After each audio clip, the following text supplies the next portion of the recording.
I'm Alex, 40 years old, senior employee at a medical equipment company. On paper, it all looks great. Steady paycheck, nice house in the suburbs, 2 amazing kids, a wife who's held our family together for years.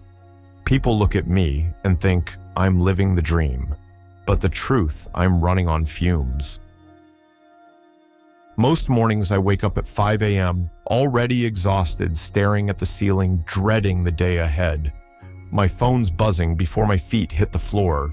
Emails from hospital sales numbers. I'll never hit endless meetings where I forget what sunlight even looks like. I eat dinner over my laptop, go to bed with my phone next to my head like a bomb waiting to go off. My life feels like a treadmill I can't get off, and somewhere along the way, I forgot what I was even running toward. I used to have dreams, real ones. I wanted to see the world, paint, create, feel alive. But I traded all of that for stability. The house, the car, the picture, perfect life on Instagram. And yet, every night, I pull into that driveway and just sit there, engine running, staring at the front door, too wiped out to walk in. My wife, April, she's 38 now. She used to be this incredible theater actress with a spark that could light up a room. She gave it all up to raise our kids, to keep us afloat, while I buried myself in work.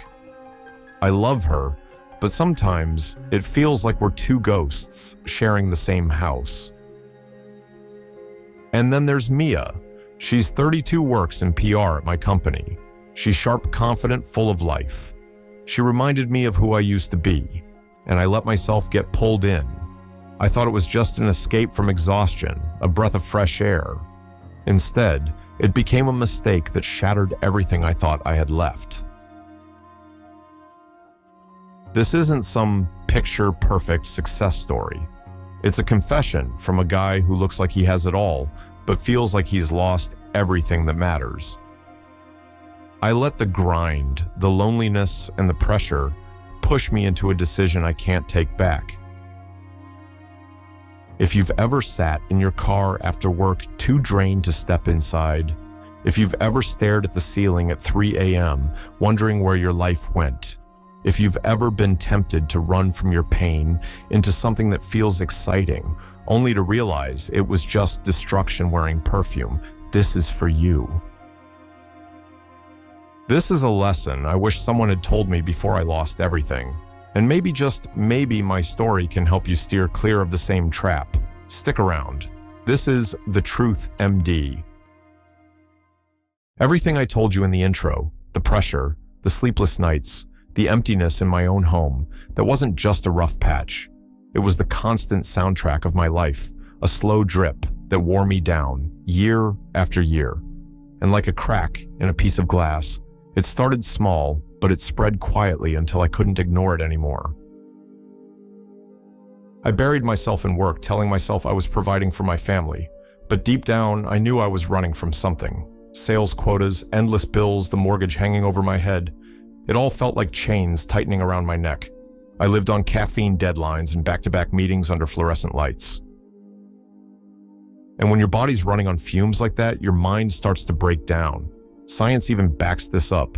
Stress floods your system with cortisol, rewiring your brain to see everything through a darker lens. That was me. I started convincing myself April didn't love me anymore, that somehow I had become invisible in my own house. April was exhausted too. She barely smiled, barely spoke. Her world revolved around the kids cooking laundry and holding the house together while I was gone all day. I knew she'd sacrificed everything for this family, but somewhere along the way, we lost each other. We weren't partners building a life together anymore. We were just roommates, splitting bills and responsibilities. Then Mia came along. She was new at work, young, smart, confident. She carried this spark I hadn't seen in years, and she noticed me. She complimented me. A simple, "You handled that really well today," felt like oxygen filling my lungs for the first time in months. The little things she did, her laugh, a brief touch on my arm as she handed me paperwork, a smile from across the office, cut through the fog I'd been drowning in. Soon, I found myself checking my phone for her messages more than I ever did for April's. A quick, "You got this" from Mia during a stressful meeting could shift my entire day. Catching her eyes in the hallway made my heart race like I was a teenager again. Late-night texts turned into real conversations. I unloaded about the deadlines, the pressure, the growing distance between me and my wife. She listened. She laughed at my jokes. She made me feel alive again. Eventually, we started finding reasons to stay late at the office or grab coffee after work. One night, I was finishing a report alone when she walked into my office. Quiet, calm, like she'd been waiting for the right moment.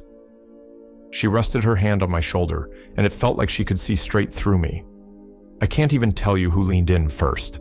The kiss wasn't passionate or wild, it was soft, dangerous. That was the moment I crossed the line I swore I'd never cross. After that, it got easier. Easier to justify, easier to slip deeper into it.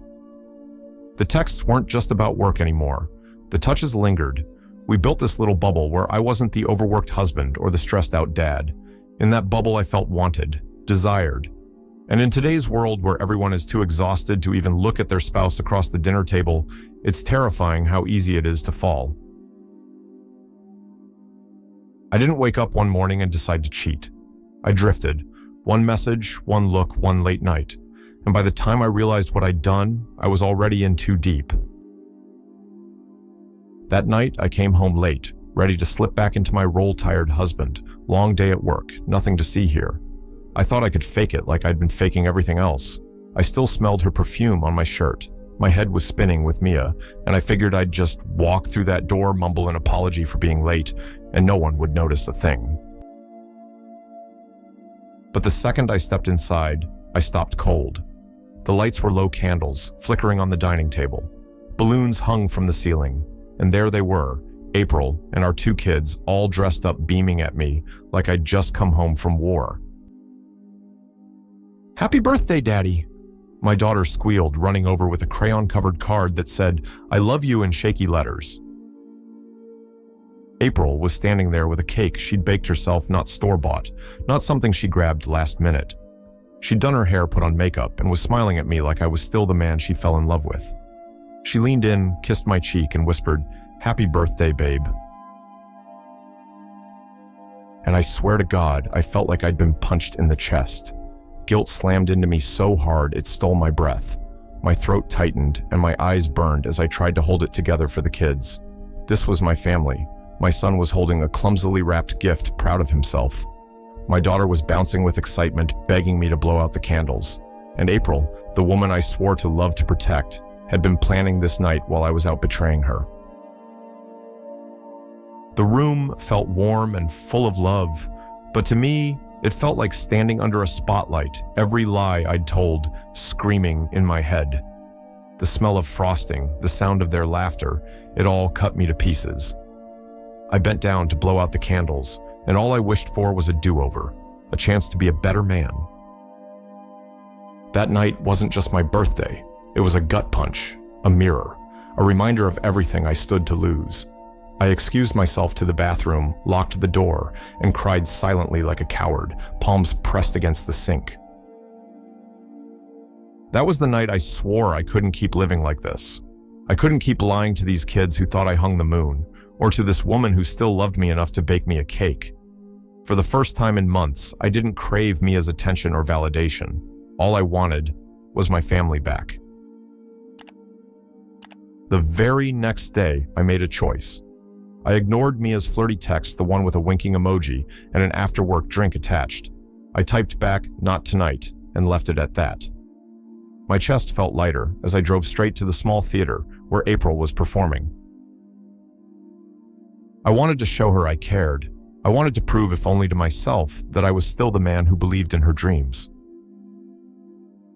But when the curtain fell that night, the applause was thin, polite, empty. I watched from the back as she stood under the stage lights, bowing with that forced smile I knew too well. When she walked out the stage door, her eyes were glassy. She'd worked so hard for this night, and the audience barely noticed.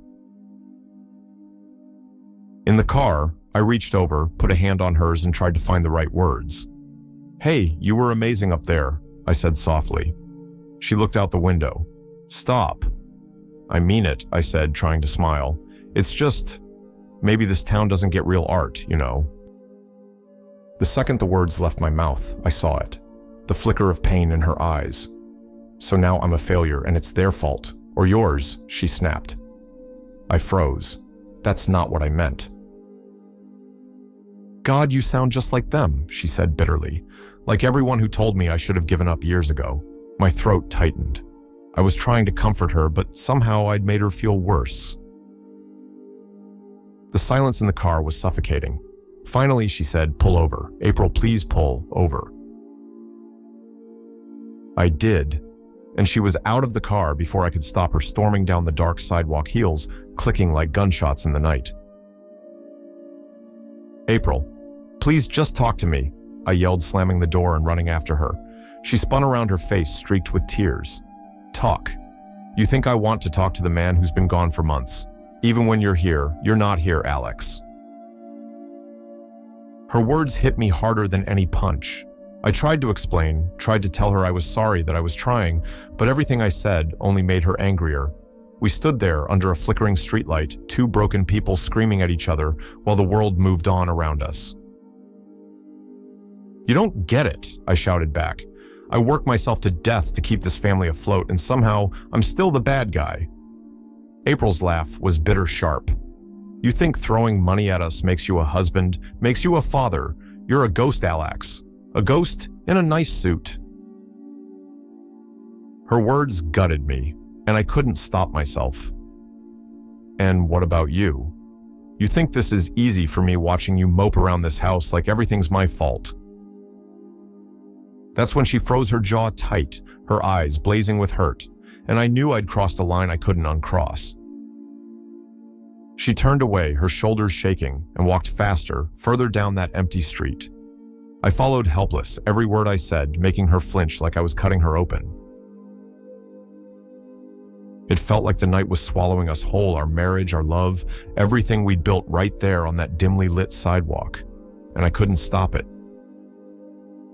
After that fight in the car, the yelling, the slamming doors, April storming off into the night, while I chased after her like we were strangers, our house felt like a tomb. We barely spoke. Dinner was silent, except for the kids trying to fill the air with chatter. I buried myself in work, stayed late at the office, and pretended not to notice she was already asleep by the time I came home. Then one night, everything shifted. I walked in expecting the same cold silence, but April was sitting in the living room, the lights dim, 2 glasses of wine on the coffee table. The kids were asleep. She looked at me with a calmness I hadn't seen in months. "Alex, we can't keep living like this," she said softly. "We're suffocating." I sat down next to her, unsure of what to say. She took a deep breath. "What if we sell the house, the cars, everything we've saved enough to live for at least 6 months? We could move to Paris. I'll find a job as a secretary, good pay, steady hours. And you could finally paint again." I let out a dry laugh. "Sell the house and move to Paris, seriously? And if we can't find work there?" She straightened her back, her voice firm but steady. "Government jobs in Europe pay well. I could support us." I shook my head, half skeptical. "So what would I do? Sit around all day while you work?" She didn't flinch. "You'd finally have time to chase your dream. You'd finally get to be the artist you always wanted to be." Her words stopped me. For a second, I saw that young version of myself, the guy who once believed in his art, who used to dream about walking the streets of Paris, sketchbook in hand. But then, reality came crashing in. This was the life we were born into. Deadlines, sales quotas, mortgages. Dreams were a luxury. Dreams were. April looked me dead in the eye. "No, Alex. This life, that's what's unrealistic. Working a job you hate just to pay bills, coming home, exhausted, fighting all the time. That's not living. We're stuck in this lie, pretending this is what being a good parent or partner looks like. We're crushing each other with it." Her words cut right through me. And deep down, I knew she was right. But years of stress and failure had worn me down, stripped away the pride I once had. I was terrified of an uncertain future, afraid that maybe I really was just another guy destined to work himself into the ground. She reached for my hand. You know, there's this saying, my fate is mine to decide. Alex, you are the most incredible man I know. You're a real man. You just forgot that. Her voice was so steady, so full of belief, that it broke something inside me. It was like sunlight breaking through storm clouds. For the first time in years, I felt a flicker of hope. The very next day, we started planning. The kitchen table turned into a command center covered in laptops, visa paperwork, and financial spreadsheets. April was methodical, determined. I hadn't seen that spark in her eyes since before we had kids, back when she was April, the actress, not just mom. The house felt alive again. She hummed while folding laundry, grabbed my hand while we cooked, laughed more. Even the kids could sense something had changed. At night, we'd lie in bed, whispering about cobblestone streets, cozy cafes, and art galleries where I'd finally have the time to lose myself in my craft. Paris wasn't just a city to us anymore. It was freedom. And for the first time in so long, I actually believed we could get out of this rut. That maybe we could fall in love all over again.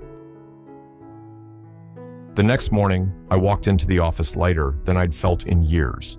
My mind was already in Paris, on cobblestone streets, little cafes, art galleries where I'd finally have time to lose myself.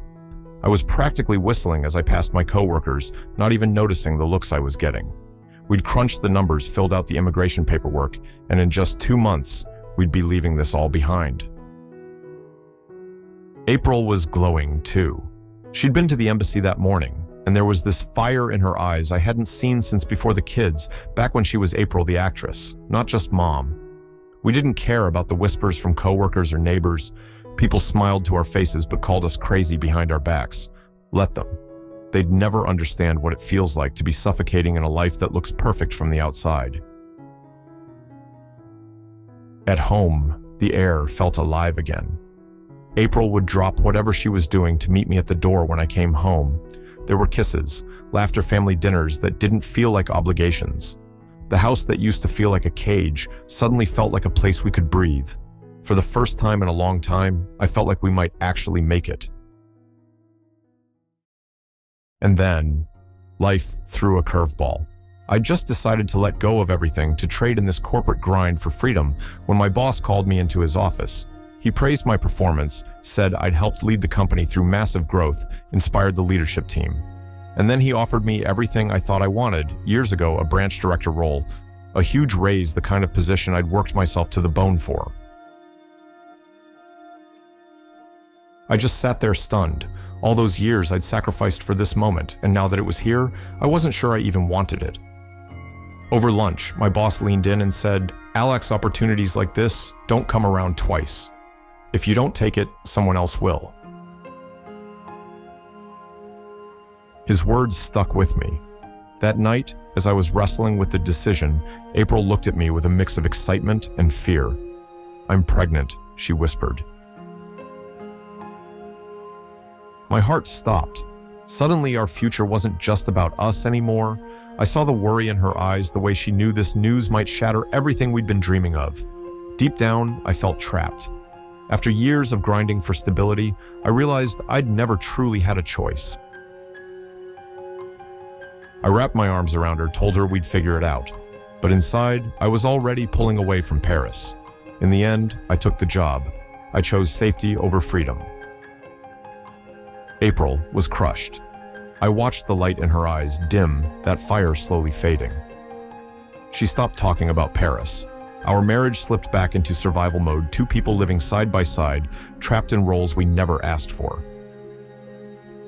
I saw myself as the provider, but she saw me as the chain, keeping her tied to this life she hated. The fights got louder. She accused me of being too afraid to change. I accused her of being ungrateful. Neither of us was wrong. Neither of us was listening. And just like that, Paris became nothing more than a dream we'd quietly buried. I'll never forget that morning.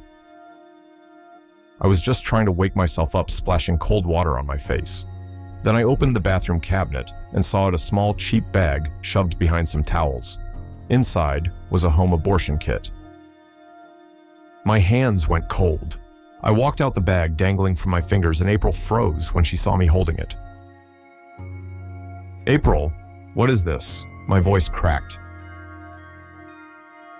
She didn't answer, just stared, pale tears pooling in her eyes, and in that silence, something in me snapped. We screamed at each other. The words weren't even sentences anymore. They were weapons. I accused her of being reckless, losing her mind.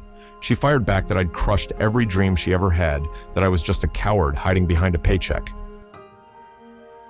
She was shaking, her voice breaking. "You don't get it, Alex. I'm suffocating here. Every day I wake up and feel like I'm disappearing, and you don't even see it." I got defensive, bitter, lashing out because I didn't know what else to do with the guilt. "You think you're the only one suffering? I bust my ass every single day to keep this family together. I've given up everything." "Exactly," she whispered. "We both gave up everything, and now there's nothing left of us." The silence after that was deafening. She looked so small, so tired, like she'd finally given up. And I didn't reach for her. I didn't tell her I loved her. I just let her walk away. The next few days, she wore a mask. She made breakfast, smiled faintly, kissed me goodbye like nothing was wrong, and I believed it. I told myself she was okay now. I even confessed about Mia, thinking honesty would somehow fix us. April barely reacted. She just said, flat and cold, "I don't care anymore." That should have terrified me. Instead, I convinced myself we'd made it through the worst. But I was wrong. That morning, while I was buried in emails at my desk, April was alone at home, trembling in the bathroom. She called her mom to come watch the kids, tell them I loved them. Please just hug them for me. She laid towels on the floor, boiled water, and unwrapped that kit. No one knows what went through her mind in those moments. Maybe she thought this was her only escape. Maybe she thought she was freeing us from something. I picture her sitting there, tears running down her face, whispering apologies to our unborn child, to me, to herself. When the pain hit, it was worse than she imagined. The bleeding wouldn't stop. She staggered downstairs, her skin ghostly pale, but she looked calm, like she'd finally let go. Then instinct kicked in. She grabbed the phone, her voice barely a whisper. "Please, ambulance, 115. By the time I got to the hospital, she was gone. Just like that. I don't remember much after that. Just running into the freezing night, gasping for air, trying to outrun myself. My chest burned. My throat was raw from screaming. All I could hear were echoes, her voice, her laughter, her sobs. Every cruel word I'd ever thrown at her came back like shards of glass. "Paris is a fantasy. You're overreacting. You're crazy." I saw her face the night she surprised me for my birthday, glowing with love for me, a man who'd been blind to her pain. That memory is a knife I'll carry forever. April's death didn't just break me.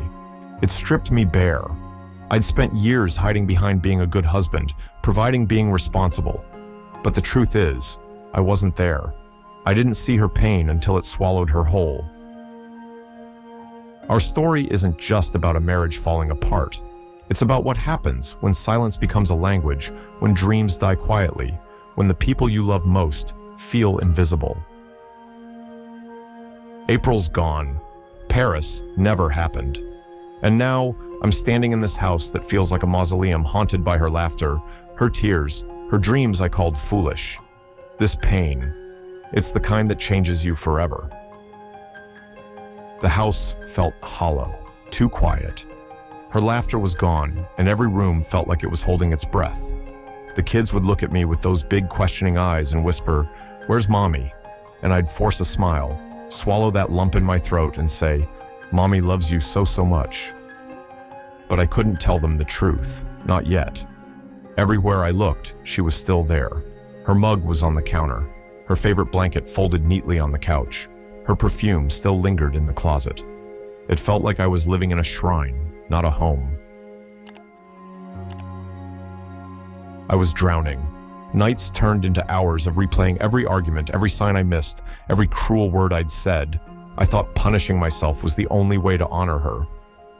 A friend finally said, "You need help." I didn't want therapy. I told myself therapy was for people who couldn't handle life, but I went anyway. The first few sessions, I barely spoke. I just sat there. But one day, my therapist said something that cracked me open. Guilt is your brain's way of trying to make sense of a tragedy it couldn't control. That line, it hit me hard. It didn't mean I wasn't responsible for things I'd said or done. It meant I wasn't crazy for feeling this way. My mind was just desperately trying to rewrite the past, looking for some way I could have saved her. At night, when the kids were finally asleep, I started writing to April. At first, it was messy and desperate. "I'm sorry. I miss you. I should have listened." But over time, those letters became a ritual, writing down every thought, every memory, every piece of regret. It felt like I was pulling poison out of my chest and putting it on paper. Later, I learned this kind of writing actually helps your brain process trauma, turning that heavy, tangled mess of grief into something you can face. I also started moving my body even when I didn't want to. Short walks in the morning, breathing exercises when I felt like I couldn't catch my breath. A doctor once told me, grief lives in your body. You've got to move your body if you ever want to feel alive again. Those words stuck with me. One night, my son looked at me and asked softly, "Daddy, are you sad? Because Mommy's gone." I knelt down, hugged him tight, and said, "Yeah, buddy, I am, but I promise, we're going to be okay." That moment changed everything. I realized my kids didn't need a perfect dad. They needed a real one, someone who could show them it's okay to cry and still keep going. Little by little, I started letting life back in. I'd take the kids out to sit on the grass and watch the clouds drift by just to breathe. I started reading April's favorite books, hearing her voice in every highlighted line she'd left behind. Every night, I'd tell the kids stories about their mom, funny ones, sweet ones, so her laughter would never disappear from this house. I even planted yellow roses by the front porch, her favorite color. Now, every spring when they bloom, it feels like she's smiling at us. These little rituals don't erase the pain, but they give it meaning. They remind me we're still here, still living. I've learned grief isn't something you get over, it's something you carry. But carrying it doesn't mean being crushed by it. It means letting it teach you about love, about presence, about how fragile life is. And for me, the only way to truly honor April is to build a life she'd be proud of. If you're still here listening all the way through, thank you. Really. Here's what I had to learn the hardest way possible. Marriage isn't just about love. It's about actually listening, really hearing each other, and having the courage to say, "I'm hurting," before that pain eats you alive. Silence and secrets. They'll destroy a marriage long before cheating or screaming ever will. So if you're exhausted, if you feel invisible, if you and your partner are drifting apart, please don't wait. Don't make them scream through tragedy just to be heard. Talk to someone. Get help. There's no shame in saying I'm not okay. The real shame is staying quiet until it's too late. April isn't here to share her side of this story, so I'm sharing mine. Not for pity, but because I hope you hear it and choose differently. This is The Truth MD. If this episode hit home for you, if it made you think about your own life or your relationships, share it with someone you care about. Follow the show, leave a review, and come back every week. Because stories like this only matter if they spark conversations that save lives. You're not alone, and it's never too late to choose love, honesty, and courage.